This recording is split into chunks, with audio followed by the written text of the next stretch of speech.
Barakatah Yahweh, Barakatah Yahawashi, Bahasham, Barakahakwadash, Barakatum.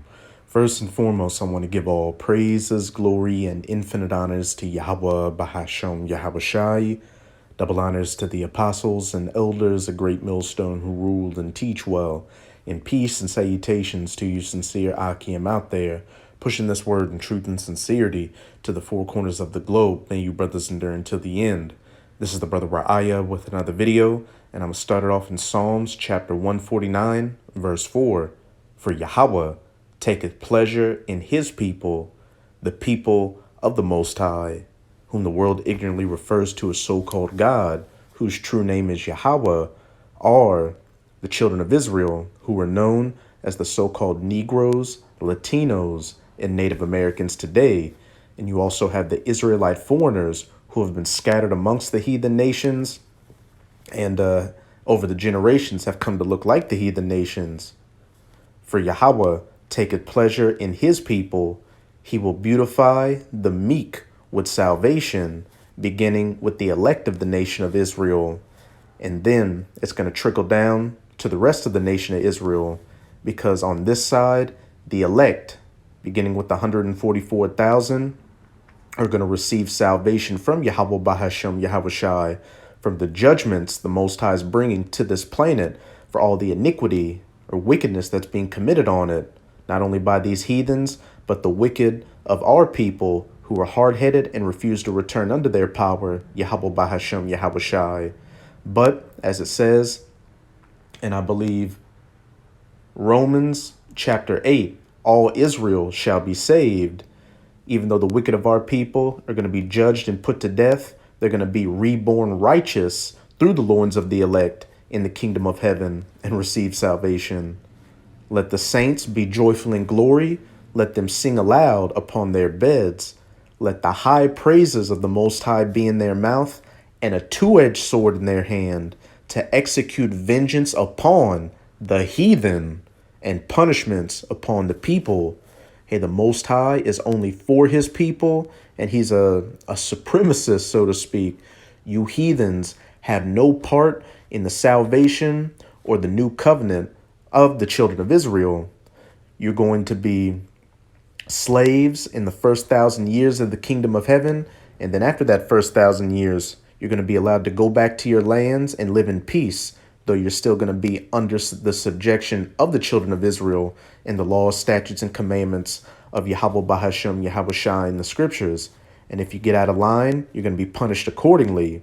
But as it says, to execute vengeance upon the heathen who have afflicted the children of Israel during this age of the Gentiles, the heathen Gentiles, beginning with the biblical Edomite, or these so-called white people who have done the most in afflicting the children of Israel. Verse 8, to bind their kings with chains and their nobles with fetters of iron, you elites, such as the Rothschilds and the Rockefellers, as long as you other lower luminaries, like your presidents, your prime ministers, and these people like Bill Gates, Elon Musk, etc., etc., if they survive the coming calamities of Jacob's trouble. But it mentions specifically the kings and the nobles, because you higher ups in society, especially amongst you Edomites, are going to be the first fruits of slavery in the kingdom of heaven, because you have your different bug out locations that you're going to go to during all these different calamities to weather the storm. And you think that when the dust settles, you're going to be able to come back to the surface and what? Continue with your NW0 agenda, but you're sadly mistaken. You are only being preserved to again be the first fruits of slavery in the kingdom of heaven, to execute upon them the judgment written. This honor have all his saints. Praise ye Yahweh. And this is going to be an honor of the children of Israel, beginning with the elect, to get their hands on you heathens, beginning with your elites, and slap those chains and fetters of iron on you and put you into that hardcore bondage and slavery. But I opened up the video with these verses to go into a few bits of information just to show that, hey, these elites out here and higher ups in society are getting prepared for calamities to come, economic collapses, natural disasters, civil unrest, World War III, and nuclear destruction. But like I said, a lot of you have these bug out locations and are going to go to these bug out locations and survive these calamities just so you can be the first fruits of slavery in the kingdom of heaven. But the first bit of information I'm going to go to is on Hackney's Finest YouTube channel. And it's, well, not YouTube channel, but Instagram page. And it's dealing with Virgin Galactic's tourist space program, which, as it says, Virgin Galactic will take you on a space tour for $450,000. And to the average citizen out here, do you just have $450,000 to throw around? I know you don't, and I definitely don't. This is for the, those that are higher up in society. And it's going to be more than just, so-called space tours. This, along with SpaceX and these other space programs they have out there, are going to be used by these higher ups in society to try to escape these coming calamities, which they know that are coming. But again, it's all so you can be preserved and be those first fruits of slavery in the kingdom of heaven. And best believe they've got more than just, low orbit shuttles so that rich people can look at the stars and look at the Atlantic or the Pacific Ocean. They actually have low orbit space stations that they're constantly bringing supplies up to. So when it's time to get a move on, hey, they already stocked up. But let's play this clip. And this is a fair use copyright disclaimer. I do not own any of the footage in this clip, nor do I stand to gain from it monetarily. It is simply for educational purposes. I have to refresh it real quick. The speed of sound, and out the window, passengers will watch the color change from blue through indigo, and then to the iconic inky black as they soar into space. Once the rocket motor shuts down, passengers will unbuckle their seatbelts and float effortlessly around the cabin, enjoying the childlike freedom of zero gravity. The cabin becomes a spacious, three-dimensional playground as passengers experience space firsthand, helmet-free. The ship has an incredible 17 windows, and passengers won't be able to resist being drawn towards the undeniable, euphoric beauty that lies beneath, as planet Earth looks right back at them in all her majesty. Whilst enjoying weightlessness and the life-changing view, the vehicle is preparing itself for re-entry into the Earth's atmosphere, utilizing the second design innovation of Virgin Galactic's space system. And hey, it's also in the scriptures and a part of prophecy that these elites would go up to the heavens to try to escape the coming judgment. Let's go to Amos chapter 9. I'm going to start at verse 1. I saw Yahweh standing upon the altar, and he said, smite the lintel of the door, that the posts may shake, and cut them in the head, all of them, and I will slay the last of them with the sword. He that fleeth of them shall not flee away, and he that escapeth of them shall not be delivered. And those that are trying to flee and escape are these elites and other higher-ups in society, trying to escape the coming calamities and judgments of Yahweh Bahashem Yahweh Shai. But as it says, they shall not be able to flee away or be delivered, because when the dust settles, Yahweh Shai, the Son of the Most High, whom the world ignorantly refers to as so-called Jesus Christ, along with the 144,000 of the elect of the nation of Israel, who are fishers of men right now, out on the highways and byways prophesying this word, as well as putting up video epistles online, are going to be hunters in that day. Imagine 144,000 supermen, melanated supermen with afros and beards, going to where all you elites have bugged out, knocking down those doors and dragging you out by your hair like the rat you are to slap those cold, heavy iron chains on you. Verse 2, and hey, we are going to have some beer in the kingdom. We're going to drink to your captivity. Though they dig into hell, and when you go into that word hell, it's Sheol, or the grave. So it's speaking of underground, deep underground Bunkers, what do they have? That term DUMBs, deep underground military bases, which we clearly know exist. You've got average Joe people out here with so-called underground bunkers. Though they dig into hell, thence shalt mine hand take them. Hey, we're going to go underground, drag you out. Though they climb up to heaven, thence will I bring them down. Going up to the heavens, specifically the second heaven, and low, which is space, because you have three heavens according to the scriptures. The first heaven, which is the regular sky, the second heaven, which is space, and the third heaven, which is the spiritual realm where the Most High dwells. And in that second heaven, they're going to be in Leo, a low Earth orbit. Though they climb up to heaven, low orbit space, in those space stations and space shuttles, thence will I bring them down. And we're going to go into space, drag you down. And though they hide themselves in the top of Carmel, which was a mountain, so this is talking about mountain bases, which we know exist. NORAD, for example, though NORAD's going to be wiped off the face of the earth when those 200 million nuclear missiles hit the United States of America. I will search and take them out thence. And though they be hid from my sight in the bottom of the sea, luxury submarines, as well as undersea bunkers, you can look up and see that they have complete undersea highways. Though they be hid from my sight in the bottom of the sea, thence will I command the serpent, and he shall bite them.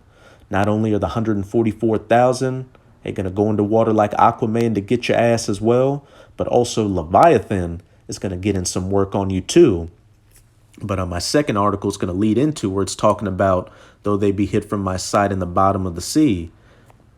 Because like I just said, they've got luxury submarines, which you can look up, undersea bases, as well as undersea highways. And also these they're trying to create floating cities as well to escape the so-called apocalypse. Hey, but there is no escape. And this is an article on newsbreak.com, reposted from New York Post, titled Noah's Ark. Hey, fittingly titled Doomsday, incredible plan that would house 40,000 in apocalypse. Come Judgment Day, these developers plan to float away on a city-sized vessel. So, hey, the powers that be got underground covered, the mountains covered, space covered, and the oceans covered. But again, he that fleeth of them shall not flee away, and he that that trieth to escape from them shall not be delivered. Japanese designers have released renderings for their idea of an end-time solution, a huge, buoyant metropolis capable of hosting some 40,000 humans. The firm Enark is working on an answer to the apocalypse inspired by Elon Musk's SpaceX, another luxury tourist space program. And Noah's Ark, for which the company is named, according to SWNS, currently named Dogen City, the Bible and billionaire-based concept. Billionaire. So you think them 40,000 people is going to be your average 9-to-5er? Of course not. Would promise tens of thousands of people a self-sufficient oasis safe from rising sea levels. Dogen will contain a variety of buildings, including a sports stadium encircled by a weather-resistant ring, which will encompass a roving economic zone entitled New Ocean. The structure will be able to sail to new locations as needed and will be resilient in the face of climate change, the Enark developers explained. Residents will be able to traverse the city within an hour, its outer ring measuring only 2.4 miles in circumference. In addition to the habitable portions, it will also feature an undersea data center and medical research facilities. So this concept plan, which, hey, you never know, they could be working on it right now, has an undersea portion to it. Remember, though they try to hide themselves at the bottom of the sea, Enark aims to complete Dogen City by 2030. And hey, that's only about 7 or so years away. So if they're trying to complete this vast project in about 7 years, what would that make you think? In some form or fashion, they're working on it. This thing might be already completed, floating around somewhere. Here's some concept images of it. New Ocean is a term intended for the ocean version of the private space business innovation. New Space, started by SpaceX, says InArc in a statement. So it's the ocean version of the space version of so-called luxury tourism, which, as we can see, it's got a hefty price tag. So only the higher ups of society are going to be able to afford these things. And as we've been reading in the scriptures, the powers that be are prophesied to go to different infrastructures in space, underground, and undersea to try to escape the coming judgments of Yahweh Bahasham Yahweh Shai. But at the end of the day, it's futile, because you're going to be preserved so you can be the first fruits of slavery in the kingdom of heaven. And you won't come back to the surface after the dust settles to try to continue your NW0, your GREATRESET. That's it with this article. Let's get back to these precepts. This is Job chapter 20. I'm going to read verses 22 to 26. In the fullness of his sufficiency, he shall be in straits. When the elites, again, such as the Rothschilds or the Rockefellers, are getting ready to, enjoy the fruits of their labors after they think they've established their NW0 and nothing stands in their way, every hand of the wicked shall be upon him. And when you go into that word wicked, it means the laborers. And who are the top laborers in society right now? You so-called Negroes, Latinos, and Native Americans who do the jobs that uphold this society. But hey, these laborers are specifically talking about the elect of the nation of Israel, who are going to be hunters in that day, who are going to come upon you and drag you out of those holes like the rats you are. Again, slap those cold, hard iron chains on you when he is about to fill his belly. Oh, I've got everybody on lockdown. Everybody's on board with our NW0. We've got the MARKOFTHEBEAST mandatorily implemented out here, which is that RFID/NFC MICROCHIPIMPLANT. And we've got the majority of people with it. Nothing can stand in our way. We've established this digital cashless society, this digital prison.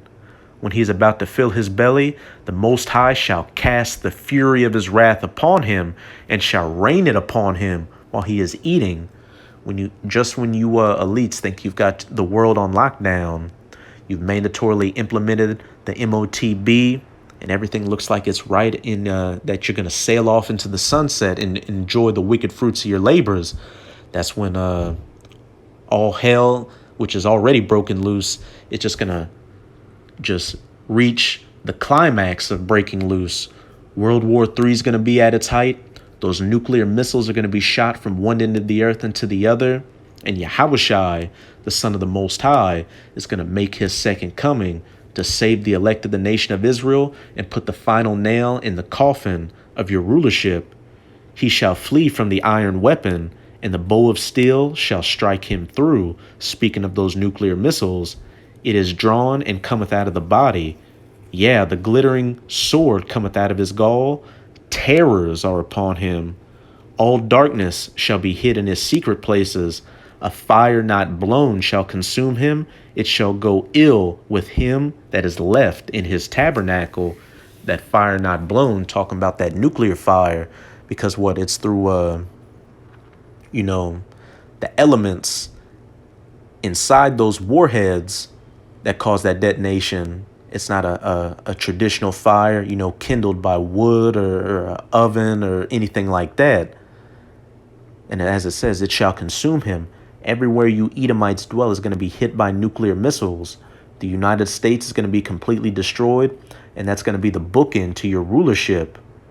It shall go ill with him that is left in his tabernacle, and everyone that's left of the Edomites outside of America and beginning with you elites is going to go ill with you, because that's when those 144,000 hunters led by Yahushai are going to start coming after you and rounding you up and slapping those chains of iron and those chains and those fetters of iron upon you so you can begin serving that first 1,000 years of hardcore bondage and slavery in the kingdom of heaven, building up the kingdom of heaven.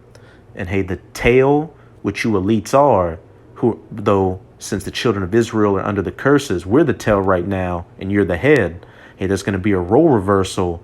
The tail is going to go back to its rightful place being the tail, and the head, the children of Israel, are going to go back to their rightful place being the head, beginning with the elect. And you elites, again, you Rothschilds, you Rockefellers, you DuPonts, you Carnegies, the Gettys, the Aldriches, all you top devils, you're going to be brought lower than a so-called nigger, spick, and tonto in the kingdom of heaven. Your reputation is going to be shit. But I'm going to close it out in Isaiah 49, verse 23. And kings shall be thy nursing fathers, and their queens thy nursing mothers. Servants, slaves, they shall bow down to thee with their face toward the earth. You elites with your $1,000 suits, with your billions upon trillions of dollars, these very same people that are in control of the major industries of the planet right now, they shall bow down to thee with their face toward the earth and lick up the dust of thy feet. They're not going to literally lick the dust of our feet. That just goes to show how much of a low position they're going to be, constantly with their heads down, bowing to their true lords, the true sovereigns, the children of Israel, beginning with the elect, specifically Yahushai and the 144,000. And thou shalt know that I'm Yahweh, for they shall not be ashamed that wait for me. Back in Psalms 149, verse 9, to execute upon them the judgment written, this honor have all his saints, praise ye Yahweh. They shall not be ashamed that wait upon me. This is the patience and faith of the saints, because we know that these things are coming to pass and quickly coming to pass. We just have to hold firm and not lose faith. And hey, Abaratazah, you sincere Akim and Akwath watching this lesson, as well as myself, are of that elect number. So we do have this honor and great praise. But that's it with this lesson. With this lesson, I hope you sincere Akim and Akwath were edified. Just keep strong. We're almost out of this final wicked captivity of the heathen nations, chiefly of the Edomites. And as always, I'm going to say Abad Babal, Kwam Yasharala, and until next time, Shalom.